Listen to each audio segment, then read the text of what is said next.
Me ei saa enam ammu öelda, et Counter-Strike on lihtsalt mäng. Mingi hetk muutus see mängu asemel millekski, mis näeb välja nagu kasiino, käitub nagu kasiino ja nüüd vaatavad ka riigid seda kui kasiinot.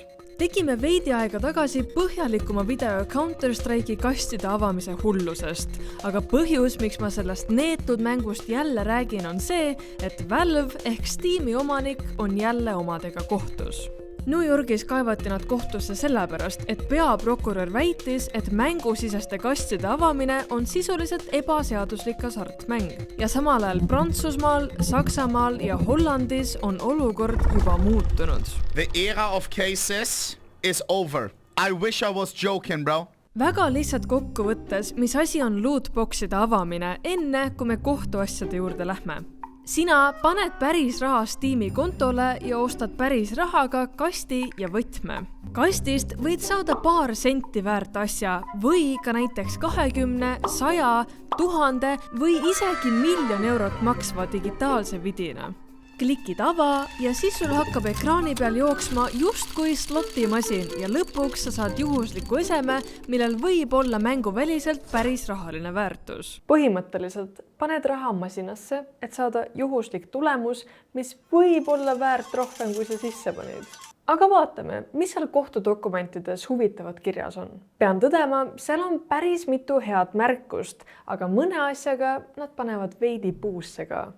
Kohtudokument ise on 52 lehekülge pikk, aga sisu keskendub peamiselt sellele, kuidas neil kasutusel olev süsteem on sisuliselt hasartmäng ja võib tekitada sõltuvust. Kui keegi päriselt tahaks neid paarisendiseid asju, siis nad oleks saanud selle osta Steam'i marketist. Ehk enamus inimesi, kes ostavad kasti ja võtme, siiski loodavad suure võidu peale. Ehk põhimõte on sama nagu lotopiletil või kasiinos käimisel. Uuringud näitavad, et inimestel, kellele on tutvustatud sellist hasartmängu noore seas, on oluliselt suurem risk hilisemas elus hasartmängu sõltuvuse tekkeks. Valve on oma kastidega kasutanud samu psühholoogilisi mehhanisme, mida kasiinomängude loojad on kasutanud juba aastaid. Näiteks muutuva suhtega tasustamine, helid ja visuaalsed efektid, kinnijäämise efekt ja pidev ning lihtne ligipääs. Lisaks saab Valve'i mängusiseste esemetega mängida ka kolmanda osapoolte hasartmängulehtedel. Muidugi on nendele argumentidele väga raske midagi vastu öelda. Aga mind jäid ka mõned asjad siin dokumendis väga häirima. Need natuke jätsid mulje, et kõik ei ole päris lõpuni täpselt läbi vaadatud. Kastist saadud virtuaalsed esemed ei mõjuta, kuidas mängu saab mängida. Kui me räägiks ainult Counter-Strike'ist, siis jah. Aga nad mainivad siin dokumentides korduvalt ka Team Fortressi ja Dotat.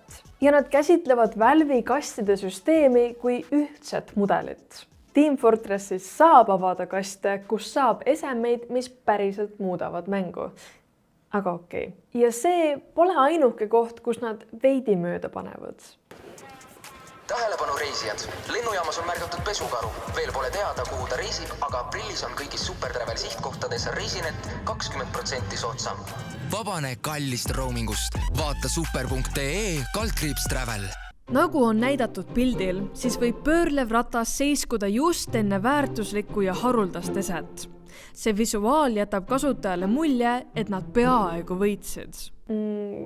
Ei. Counter-Strike'is ei jää see ratas mitte kunagi seisma enne kulda. Kui kuld su ekraanile ilmub, siis selle sa ka saad. Ehk see konkreetne näide on lihtsalt vale. Et natuke veel soola haava peale valada, siis see konkreetne pilt, mida nad kasutavad, on võetud Onepikseli striimist, kus ta ilmselgelt saab selle noa ka kätte. Dokumendi lõpus on kirjas ka konkreetsed seadused, mille alusel New York Valve'i kohtusse kaebas. Loomulikult Valve ei jäänud selle peale lihtsalt vait. Nad postitasid Steam'i platvormile üpris pika teksti sellest, et nad ei nõustu, et nad oleks kuidagi rikkunud seaduseid. Nad väidavad, et tegelikult ei erine Valve'i kastide avamine Pokemoni kaartidest ja Labubu avamisest. Nad ei tee koostööd Steam'i väliste hasartmängulehtedega, mis kasutavad Counter-Strike'i esemeid valuutana. New York tahab kasutajatelt ära võtta võimaluse ära anda või omavahel vahetada digitaalseid esemeid, aga nende arvates on see kasutaja põhiõigus ja nad keelduvad selle muutmisest. Valve väidab ka, et New York tahtis, et nad hakkaks koguma oluliselt rohkem kasutajate isikuandmeid, mis nende sõnul tähendaks väga peale tükkiva tehnoloogia kasutamist. Samas rõhutavad nad, et enamikul makseviisidest on vanusekontroll niikuinii sisse ehitatud ning nende arvates läheks selline lisainfo kogumine liiga kaugele ja ohustaks kasutajate privaatsust. Ja viimaks, New Yorki nõudmised läksid nende hinnangul palju kaugemale sellest, mida seadus tegelikult nõuab. Ja kuigi neil oleks olnud lihtsam minna vastastikusele kokkuleppele, otsustasid nad enda ja oma kasutaja eest seista ja jätta lõplik otsus ikkagi kohtule. Ja nüüd tuleb koht, mis teeb kogu selle asja eriti huvitavaks. Samal ajal, kui Valve ja New York vaidlevad, kas see on hasartmäng või mitte, siis mõnes riigis ei vaielda enam üldse, vaid see on juba ära otsustatud. Prantsusmaal tehti tegelikult muudatus juba 2019, aga nüüd järgnesid ka Saksamaa ja Holland. Nad lisasid midagi, mida kutsutakse X-ray süsteemiks. Ehk enne, kui sa kasti avad, sa saad selle läbi skännida ja siis otsustada, kas sa maksad selle eest või mitte. Aga kas ei tee tervet süsteemi katki? Kas sa ei saa lihtsalt skännida lõpmatuseni, kuniks sa saad noa? Ei, sa ei saa kasutada X-ray skännerit uuesti, kuniks sa ei ole eelmise kasti sisu ära ostnud. So I can't just leave this case open, right? If I now click another case, unlock container, use X-ray scanner, it shows me this fucking 5.7 again. And I can only continue if I buy this.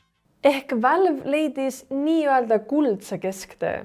Inimesed ei maksa enam pimesi, aga ikkagi täpselt sama palju kui enne. Ainukene asi, mis on muutunud, on see, et enam ei ole kasiinotaolist ratast, mis ekraanil keerleb. Tegelikult on X-ray uuendus isegi natukene paradoksaalne. Hollandis oli tegelikult kastide avamine keelatud aastast 2018, aga tänu uuendustele saavad mängijad taas kaste avada. Ehk ühelt poolt on see samm veidi paremuse suunas, aga teiselt poolt tõi see süsteem tagasi midagi, mis oli vahepeal üldse ära keelatud. Aga mis hakkab toimuma Eestis? Ma küsisin ka Rahandusministeeriumist, kuidas Eestis sellesse suhtutakse ja vastus oli üsna lihtne. Hetkel ei ole head praktikat, kuidas valdkonda reguleerida ja maksustada. Erinevad riigid katsetavad eri meetodeid, kuid pole ühtset praktikat.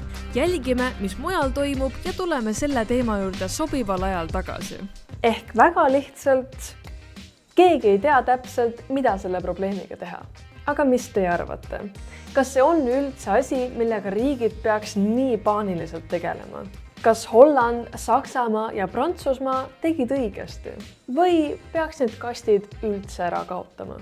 Jätke oma arvamused kommentaaridesse.